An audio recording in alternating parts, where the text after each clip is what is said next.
नमस्ते प्यारे बच्चों, आज हम बात करने जा रहे हैं हिंदी कोर्स बी संचयन पाठ 3 टोपी शुक्ला। इससे पहले हमने जो वीडियो बनाई थी वो हरियर काका और सपनों के दिन के ऊपर थी। लास्ट लेसन इस बुक का थर्ड टोपी शुक्ला।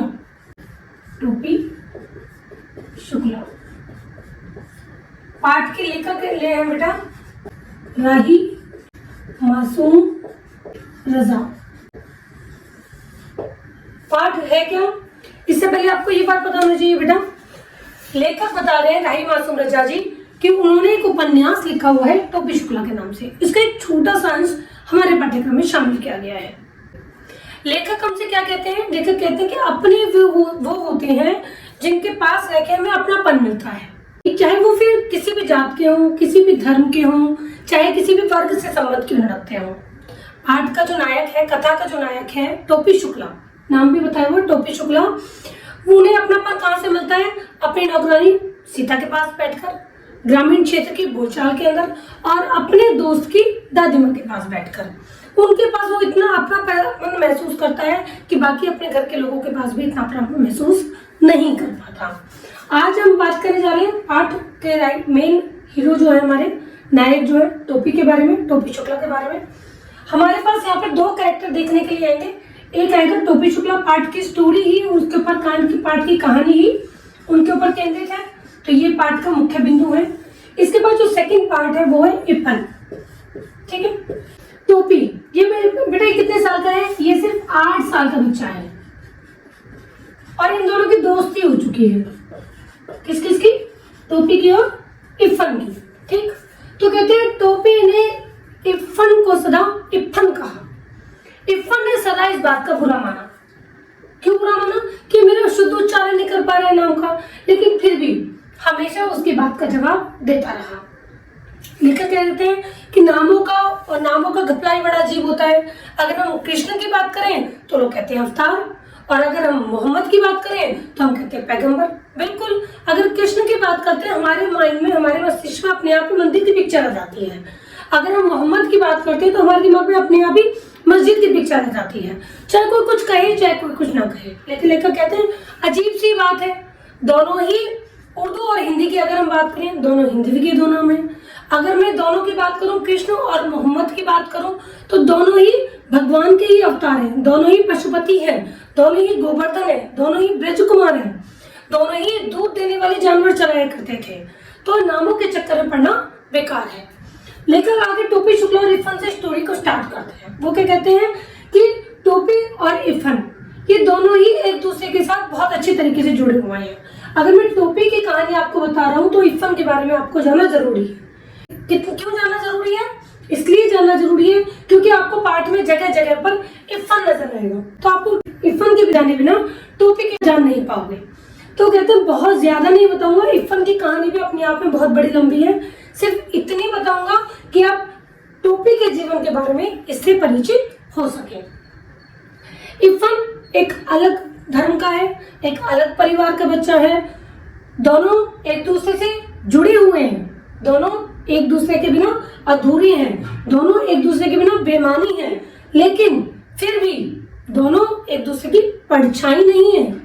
दोनों का डेवलपमेंट बिल्कुल अलग तरीके से हुआ है, दोनों का सोच बिल्कुल अलग है, दोनों ने जीवन के बारे में बिल्कुल अलग सोचा हुआ है, लेकिन 8 साल के बच्चे हैं, दोनों एक दूसरे से मित्रता कर चुके हैं, लेकिन दोनों के परिवार का माहौल बिल्कुल अलग है। तो लेखक कहता है इतना जान लो पहले इफन के बारे में कि इन्हें किस तरीके का अपने घर का वातावरण मिला हुआ है, इनके घर में किस तरह के परंपराओं के बीज बोए जा रहे हैं, इनके घर में किस तरह की परंपराओं के बीज बोए जा रहे हैं। क्योंकि एक बिल्कुल हिंदू धर्म का है और एक बच्चा मुस्लिम धर्म का है, तो सीधी सी बात है दोनों का माहौल तो बिल्कुल अलग तरीके का होगा। अभी हम बात करने जा रहे हैं इफन के बारे में। टोपी तो हमें जगह जगह दिखाई देगा ही देगा। छोटी सी स्टोरी इफन के बारे में जान लेते हैं। इफन क्या है? इफन के बारे में लेखक ने हमें क्या बताया है? इफन के दादा और परदादा दोनों क्या थे? मौलवी थे। मौलवी कौन होते हैं? जैसे हिंदुओं में, हमारे यहाँ पे क्या होता है, मंदिरों में पूजा पाठ का काम कौन करते हैं? पंडित करते हैं। इसी तरीके से मस्जिद में जो नमाज पढ़ाने का काम करते हैं, पूजा पाठ का काम करते हैं, शादी ब्याह कराने का काम करते हैं, वो मौलवी करते हैं। तो इरफान के दादाजी भी और परदादी भी दोनों ही मौलवी थे। दोनों ही काफिरों के देश में पैदा हुए। इन्होंने काफिर वर्ड यूज किया है। काफिर का मतलब क्या होता है बेटा? गैर मुस्लिम, जो गैर मुस्लिम है। दोनों ही काफिरों के देश में पैदा हुए हैं, लेकिन एक सांस भी उन्होंने काफिरों के देश में नहीं ली। इसका मतलब क्या है? दोनों हिंदुस्तान में थे, लेकिन दोनों का मन कभी भी हिंदुस्तान में नहीं लगा। दोनों जब मरे तो दोनों ने क्या कह के वसीयत अपनी बनाई कि जब हम मर जाएं तो हमारी लाश करबला ले जाई जाए। करबला क्या है बेटा? जैसे हम लोगों का पवित्र स्थान कौन सा है? वैष्णो देवी है, जगन्नाथपुरी है, कैलाश पर्वत है। इसी तरीके से इनके पवित्र स्थान में हमने काबा का नाम सुना हुआ है। इसी तरीके से करबला एक स्थान है, ठीक है। तो उन्होंने कहा कि हमारे मरने के बाद हमारी लाश यहाँ पे दफन न की जाए, करबला में जाके दफन की जाए। तो उनकी आत्मा ने यहाँ पर कभी कोई सांस नहीं ली। तो लेखक कहते हैं हिंदुस्तान में जो पहला बच्चा पैदा होने वाला था वो थे इरफान के पिताजी, जिनका नाम था सैयद मुर्तुजा हुसैन। इन्होंने ऐसी कोई वसीयत नहीं की कि मुझे मरने के बाद करबला ले जाई जाए। ये पहला हिंदुस्तानी बच्चा था, ठीक। इसके बाद इरफान हुआ और इरफान की आगे स्टोरी चलती चली गई। अब बात आती है इरफान की दादी और परदादी के बारे में। दादी परदादी।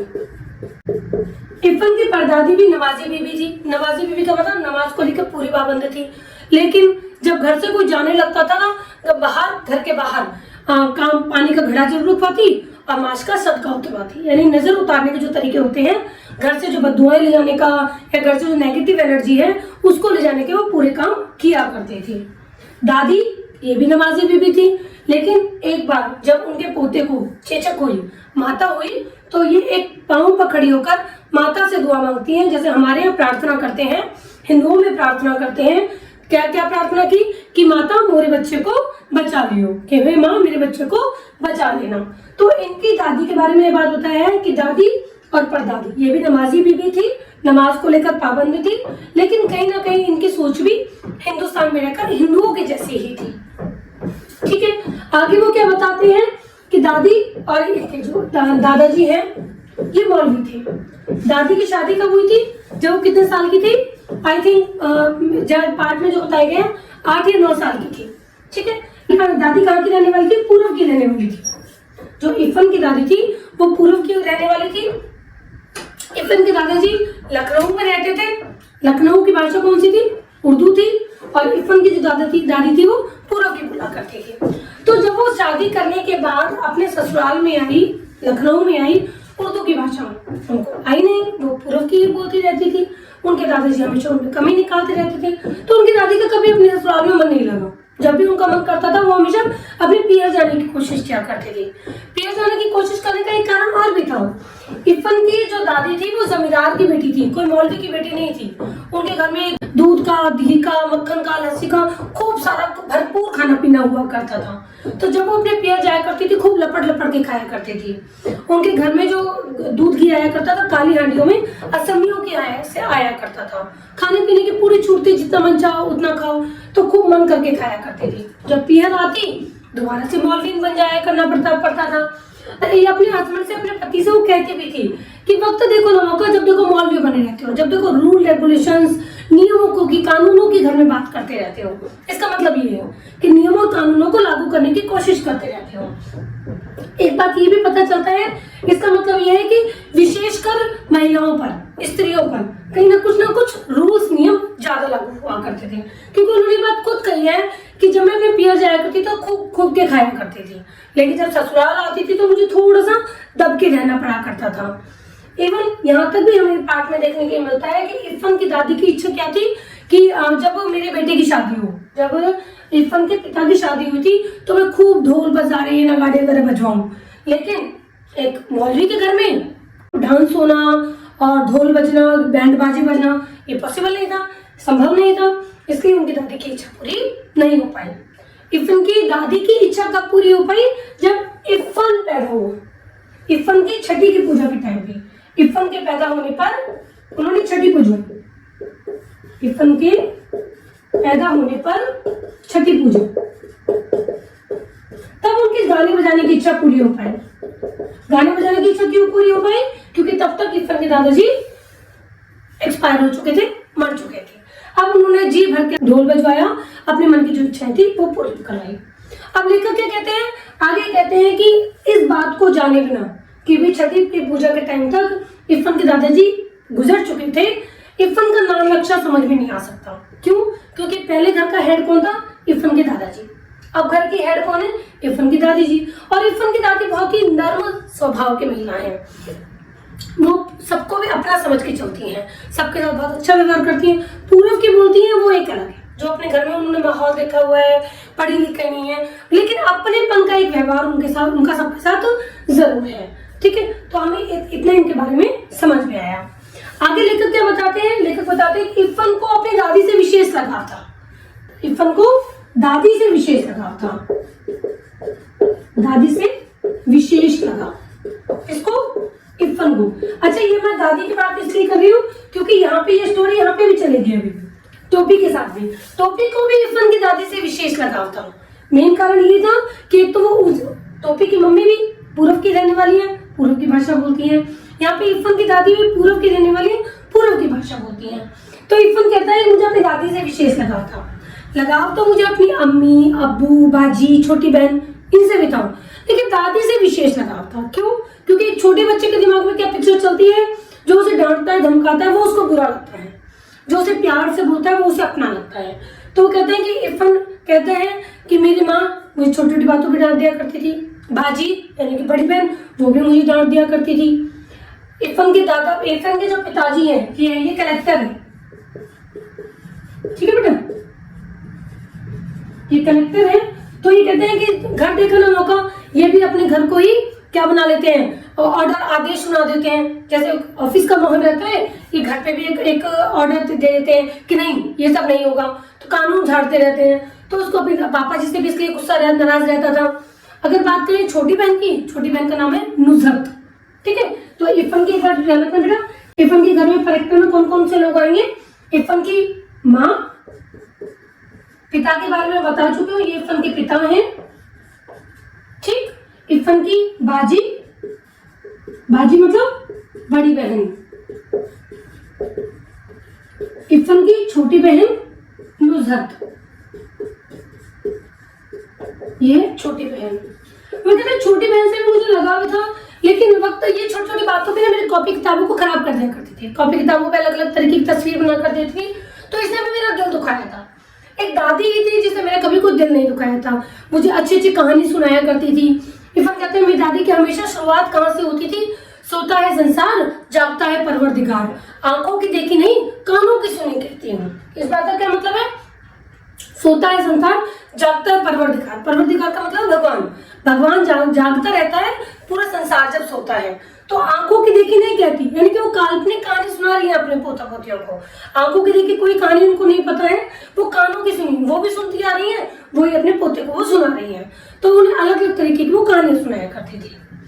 टोपी भी उसकी दादी को बहुत प्यार किया करता था, बहुत पसंद किया करता था। टोपी जब उनके घर में आता था तो इरफान की जो मम्मी थी, इरफान की जो बड़ी बहन थी, वो टोपी को हमेशा छेड़ने की कोशिश किया करती थी, लेकिन टोपी उनके साथ कभी नहीं बैठती। इरफान की दादी आती और टोपी को अपने साथ ले जाती थी। हमेशा एक ही बात से बात स्टार्ट किया करती थी, तो अम्मी क्या कर रही? तो टोपी को बड़े नए नए वर्ड सीखने के लिए मिले थे, नए नए शब्द। अम्मी तो अच्छा सा लगा, उसका गुड़ की डली की जैसा लग रहा है। अम्मी एक अच्छा सा वर्ड शब्द है, नया वर्ड सीखने के लिए मिला। तो टोपी ने एक नया शब्द क्या सीखा था यहाँ पे? अम्मी। लेकिन अम्मी सीखते ही तो जैसे टोपी के ऊपर गाज गिर गई। हुआ क्या?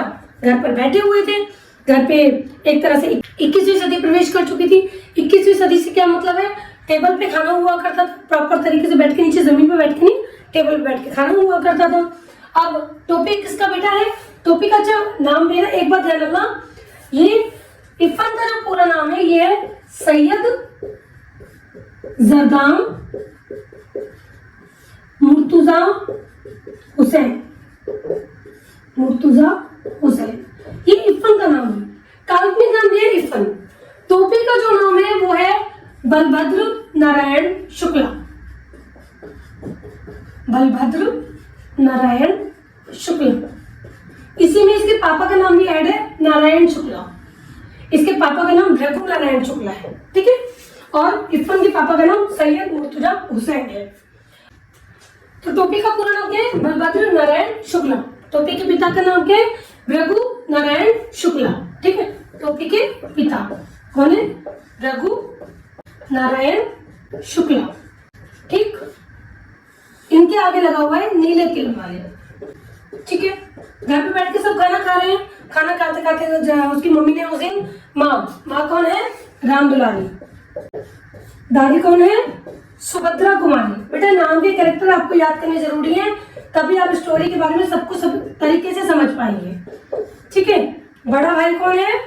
मुन्नी बाबू। मुन्नी बाबू। छोटा भाई कौन है? भैरव। ठीक है, ये है हमारी छोटी सी फैमिली टोपी की। ठीक, खाना खा रहे थे। खाना खाते हुए उसने घर में बनाते बैंगन का भरता। टोपी ने अपनी माँ से कहा कि अम्मी जरा बैंगन का भरता देना। तो अम्मी सुनते ही घर के सारे खाने के हाथ रुक गए, क्योंकि अम्मी, उनकी दादी बोली ये लफ्ज तुमने कहाँ सीखा? तो कह लगे कि लफ्ज ई का होता है, क्योंकि टोपी का क्या दिखाया है? टोपी पूर्व की बोलते हैं। इसकी माँ भी जो बोलती है वो पूर्व की रहने वाली पूर्व की भाषा बोलती है, पूर्वी भाषा। ठीक है, ये अपनी माँ के इम्पैक्ट है, अपनी माँ का प्रभाव है इनके ऊपर। तो ये अपनी माँ की भाषा बोलता है। क्या बोलता है? लफ्ज ई लफ्ज का होता है। तो दादी बोलती है लफ्ज किसी मुस्लिम लड़के से दोस्ती कर ली है क्या? तो कहती है हाँ इरफान। पूरा नाम क्या है? क्योंकि ये नहीं पता। तो क्या है कि भैया इसने इरफान किसी मुस्लिम लड़के से दोस्ती कर ली है। इतना सुन लेने के बाद तो इसकी माँ उस पर बरस पड़ी, और बरसते ही उसने अपने बच्चे को खूब मारा। इतना मारा कि उसका शरीर दुखने लगा। इस पे ही उसके भाई ने आग लगाने का काम किया। उसने क्या कहा कि हाँ मैंने एक दिन इसको कबाब खाते हुए देखा था दुकान पर। तो इस बात पे भी उसको बहुत गुस्सा आया। किसको? टोपी को, क्योंकि हुआ उल्टा था। इसने अपने बड़े भाई को कबाब खाते हुए देखा था, और इसके बड़े भाई ने इसको रिश्वत देकर क्या उसमें चुप लगाने की बोलते, घर परिवार में मत बताना। मान गया, ठीक है कोई बात नहीं, क्योंकि छोटा था, उसके बाद समझ नहीं आई थी कि लगाना क्या होता है, किसी को भड़काना क्या होता है। लेकिन उस समय उसे बहुत गुस्सा आया क्योंकि उल्टा था सब कुछ। खाया मुन्नी बाबू ने था कबाब और नाम लगा दिया टोपी का, तो इसलिए टोपी उसे बहुत पिटा। कमाल की बात यह है कि इसकी दादी जो है, इसकी दादी सुभद्रा कुमारी जो है, ये खुद बोल रही है कि लफ्ज तुमने कहाँ सीखा? लफ्ज वर्ड भी उर्दू का ही है। उनको खुद को उर्दू के वर्ड आते हैं, लेकिन अम्मी सुनते ही उनको परेशानी हो गई। क्योंकि उनको परेशानी किस बात से थी? इस बात से थी कि अगर ये मुस्लिम परिवार के लड़के से दोस्ती कर रहा है तो मुस्लिम और भी बात चीजें सीखेगा, और हमारा घर हिंदू धर्म का है, हिंदू परिवार है, तो पता नहीं किस किस तरीके की चीजें सीखने लग जाएगा। पिटा, खूब पिटा। अगले दिन स्कूल गया, अपने दोस्त इरफान को उसने सारी बातें बताई। 4th क्लास में पढ़ते हैं, 4th क्लास में पढ़ते हैं बच्चे। 4th क्लास में इन दोनों की दोस्ती हो चुकी थी। बेटा इन सारी चीजों के बारे में आप लोगों को आपको सब कुछ जानने के लिए मिल चुका होगा। आपको मुख्य रूप से पॉइंट क्या क्या जानने हैं?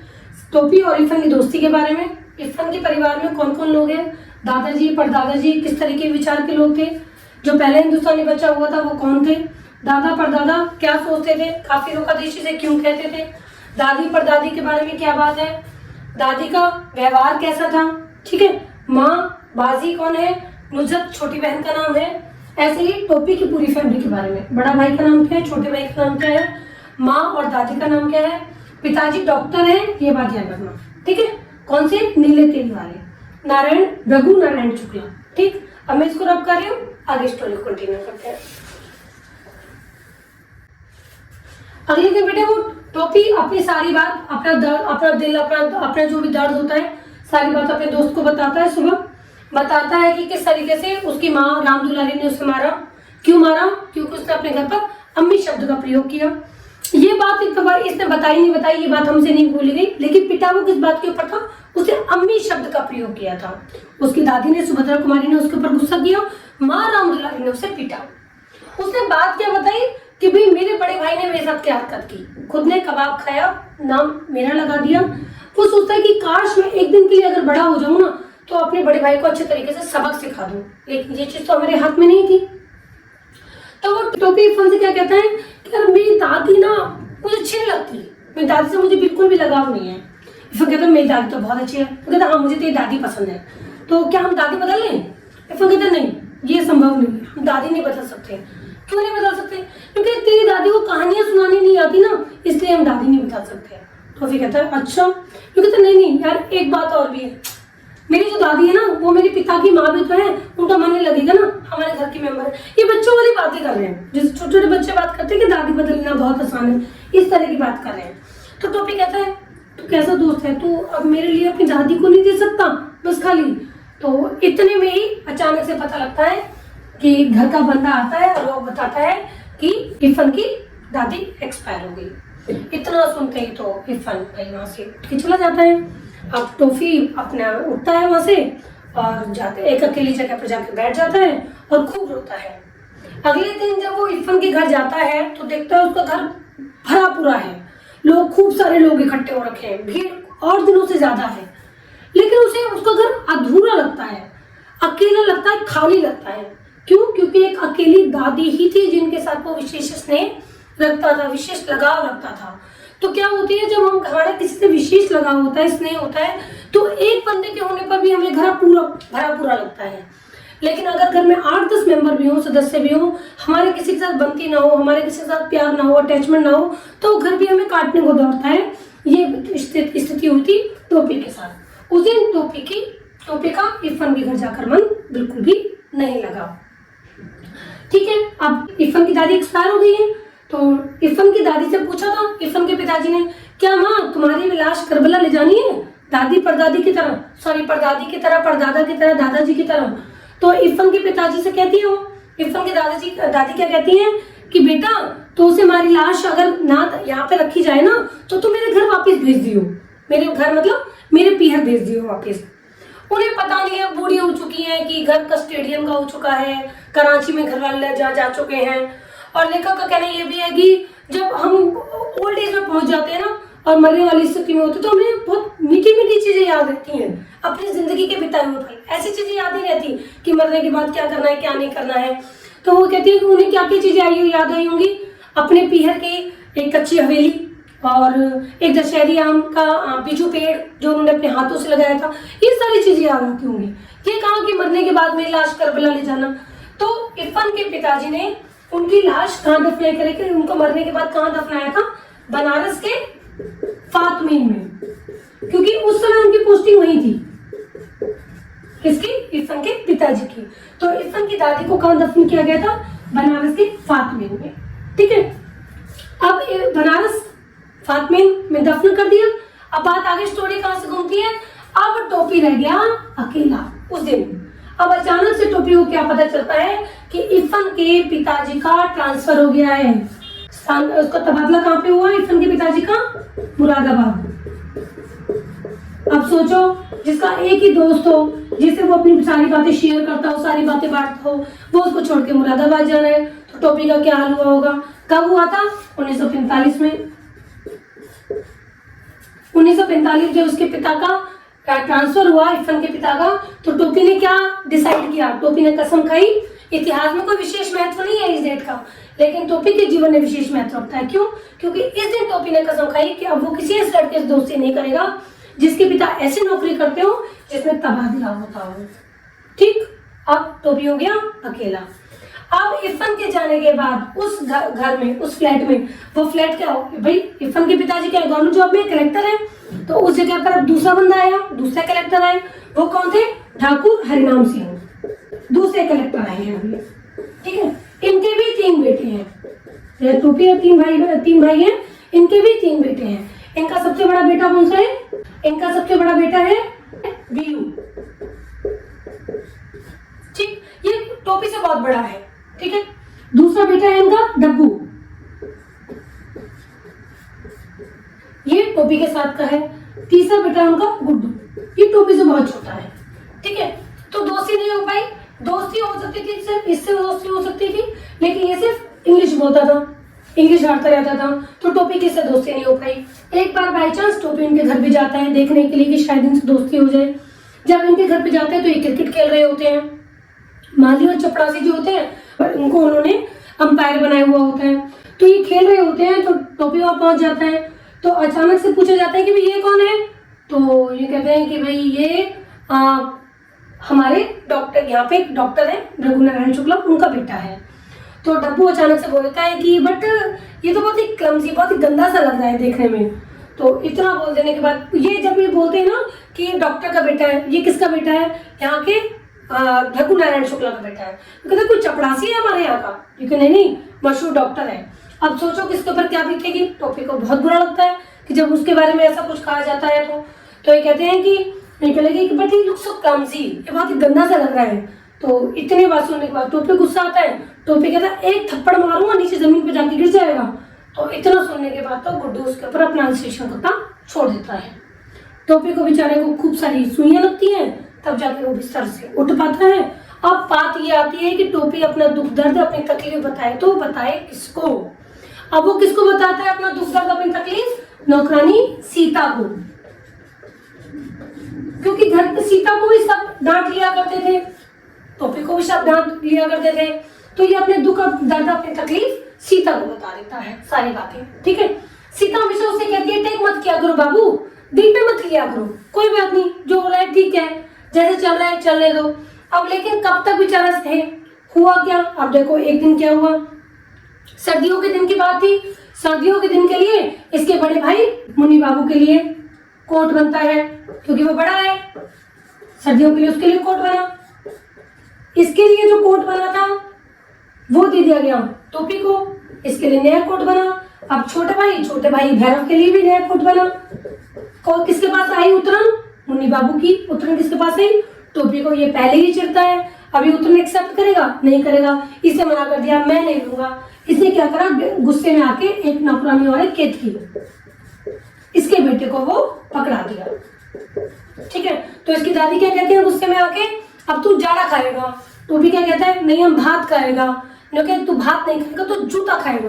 तो टोपी गुस्से में अपनी बदतमीजी में अपनी दादी से बोलता है आपको इतना भी नहीं पता कि जूता पहनने की चीज है, खाने की चीज नहीं है। और इतना सुनने के बाद तो दादी को गुस्सा आता है, दादी से बदतमीजी करता है, तो क्या इनकी आरती उतारे, ये जैसा बोल रही है। सीता उसको उठाकर ले जाती है। तो सीता उसे कहती है कि तू 10वीं क्लास में पहुंच चुका है, इस तरीके से बात मत किया कर, नहीं अच्छा लगता, अपनी दादी से ऐसे कोई ना बात किया करते हैं। अब कह देना कितना आसान था कि 10वीं कक्षा में पहुंच चुका है, ऐसे मत बोला कर। लेकिन 10वीं क्लास में इतनी आसानी से नहीं पहुंचा। 9th क्लास में तो वो 1949 में ही पहुंच चुका था, लेकिन 10th क्लास में पहुंचा 1952 में। बीच में 2 साल फेल हुआ। कैसे फेल हुआ? पहली बार फेल होने का कारण क्या था, जब पहली बार 9th क्लास में पहुंचा था वो भी बिल्कुल छोटा सा बच्चा सा लगा करता जैसा और बच्चों की तरह, लेकिन घर के सारे लोग उसे कुछ ना कुछ काम में इन्वॉल्व किया कर रखते थे, हमेशा किसी न किसी काम में लगाए रखते थे। कभी मम्मी कुछ ऐसा काम दे देती थी जो नौकरानी से नहीं करा सकते थे, कभी बड़ा भाई मुन्नी बाबू से किसी काम में फंसा दिया करता था। अगर बाई चांस काम नहीं होते थे तो भैरव उसकी कॉपी पढ़ने लिखने वाली कॉपियों के हवाई जहाज बना कर उड़ा दिया करता था, खराब कर दिया करता था। पहले साल फेल हो गया, दूसरे साल बेचारा पढ़ने बैठा, दूसरे साल क्या हो सकता है, टाइफाइड हो गया। अब बात आई तीसरे साल वो अपने से छोटे बच्चों के साथ में 9th क्लास में बैठा हुआ है। दोस्ती उसकी कितनी है, अपने से आगे वाले बच्चों के साथ में दोस्ती है, क्योंकि जो 9th क्लास वाले बच्चे थे वो 10th में पहुंच चुके थे। खाने पीने के लिए, बात करने के लिए, खेलने कूदने के लिए वो उन्हीं के पास जाया करता था। दूसरे साल फिर फेल हो गया, दूसरे साल अब उनके पास जाता था तो भी अपने जो अपनी क्लास में बैठे हुए बच्चे हैं वो छोटे हैं, ये बड़ा लगने लग गया है। अब 2 साल फेल होने के बाद तो वो बच्चे 10th क्लास छोड़ के चले गए, बाहर चले गए, कॉलेज में चले गए। वो बच्चे क्योंकि समझो 10th के बाद ही कॉलेज स्टार्ट हो जाता था। अब वो बात करे तो करे किससे? अब स्कूल में भी सब उसका बड़ा अजीब सा व्यवहार करते थे। जब वो किसी प्रश्न का उत्तर देने की कोशिश करता तो टीचर क्या करते थे, रुक जा कोई बात नहीं, अपने साथ के बच्चों को पूछ लेने, तो 2 साल से सेम चीज पढ़ रहा है, तीसरा साल है, तुझे तो अब तो रट चुकी होंगी सारी चीजें। इतना सुनने के बाद टोपी के काले रंग पे ना लाली दौड़ जाती थी, गुस्से की लाली, कि क्या करूं। बस उसे लगता था कि मेरे साथ इतना कैसा व्यवहार किया जा रहा है। ठीक है, जबकि मेरी बात क्या थी, गब्दू नहीं था, कि मूर्ख नहीं था, नालायक नहीं था, पढ़ने में अच्छा था, लेकिन घर का कुछ माहौल इस तरीके से बना हुआ था कि वो पढ़ नहीं पाता था। अब वो बात करे तो करे किससे? अपने क्लास के बच्चों के साथ वो अच्छा खासा बड़ा दिखाई देता था, हर बच्चा उसकी बेइज्जती कर दिया करता था। एक डॉक्टर शफरुद्दीन का नाम भी आएगा बेटा इसके अंदर। वो कौन है? लाल तेल वाले, उनका बेटे का नाम है अब्दुल वहीद। वो टोपी से क्या कहते हैं, अरे रिसेस के टाइम में हमारे बीच में क्या घुस रहा है, जा पीछे वाले लड़कों से दोस्ती कर, अगले साल उन्हीं के साथ बैठना है। इतना सुनने के बाद तो टोफी बिल्कुल अंदर से गुनगुना गया कि बेटा अब की बार चाहे कुछ भी हो, अब की बार तो पास होना ही होना है, चाहे टाइफाइड हो चाहे टाइफाइड का बाप, मैं तो पास होके रहूंगा। लेकिन हुआ क्या, टोपी शुक्ला के पापा किसमें खड़े हो गए, इलेक्शन में। बस यहाँ पर टोपी की किस्मत इस मामले में अच्छी रही कि इलेक्शन में उसके पापा हार गए, उनकी जमानत जब्त हो गई। जमानत जब्त होने के कारण घर का माहौल कैसा हो गया, उदासी वाला हो गया। जैसे तैसे करके थोड़ा टाइम, ऐसे माहौल में हालांकि कोई पढ़ नहीं सकता क्योंकि घर का माहौल बिल्कुल दुख वाला हो गया है, लोगों का आना जाना लगा हुआ है, लेकिन फिर भी उस थोड़ा बहुत टाइम निकालकर अपने लिए पढ़ने की ठानी और पढ़ गया। और अब की बात 3rd डिवीजन से वो पास हो गया। 3rd डिवीजन से पास होने पर भी उसकी दादी सुभद्रा कुमारी ने क्या कहा, भगवान बुरी नजर से बचाए, तीसरी बारी में 3रे डिवीजन से पास हुआ। तो ये थी बेटा टोपी शुक्ला की छोटी सी कहानी। ठीक, अब इसमें तुम्हें किन किन मेन चीजों के बारे में जानने को मिला होगा। एक बात ध्यान रखना बेटा, पाठ में से कोई भी प्रश्न डायरेक्ट बिल्कुल ऐसे नहीं पूछा जाएगा कि आपने छोटी सी स्टोरी, आपसे एक्सरसाइज के जो क्वेश्चन है वो यूं के यूं पूछ लिया जाए। हमेशा बोर्ड में जो क्वेश्चन पूछे जाते हैं वो 2 पार्ट्स में पूछे जाते हैं। एक होता है पार्ट के बीच में से कोई भी, फॉर एग्जांपल आपके टोपी के बारे में आ गया, कैसे आ गया, टोपी और इरफान की दादी की गहरी दोस्ती का कारण क्या था, आपको क्या लगता है, क्या ये सही हुआ था? टोपी के दुखी होने का कारण क्या था, आपको क्या लगता है, क्या आप उसकी जगह होते तो आप भी ऐसा ही व्यवहार करते? तो इस तरीके के 2 पार्ट्स में क्वेश्चन हमेशा पूछे जाते हैं। एक होता है पार्ट में से और एक होता है मूल्य आधारित, कि आप अगर उसकी जगह होते तो आप किस तरीके के काम करते। तो आपको पूरी स्टोरी अच्छे तरीके से पता होनी चाहिए। इरफान के पार्ट्स कौन कौन से थे ये मैंने आपको बता दिए, टोपी के पार्ट्स में क्या क्या चीजें इंपॉर्टेंट थी ये मैंने आप लोगों को बता दी। ठीक है, अब लेसन को अच्छे से तैयार करेंगे। नेक्स्ट क्लास में जब भी हमारे एग्जाम स्टार्ट होंगे हम इस पार्ट के प्रश्न उत्तर को डिस्कस करेंगे। ठीक है बेटा।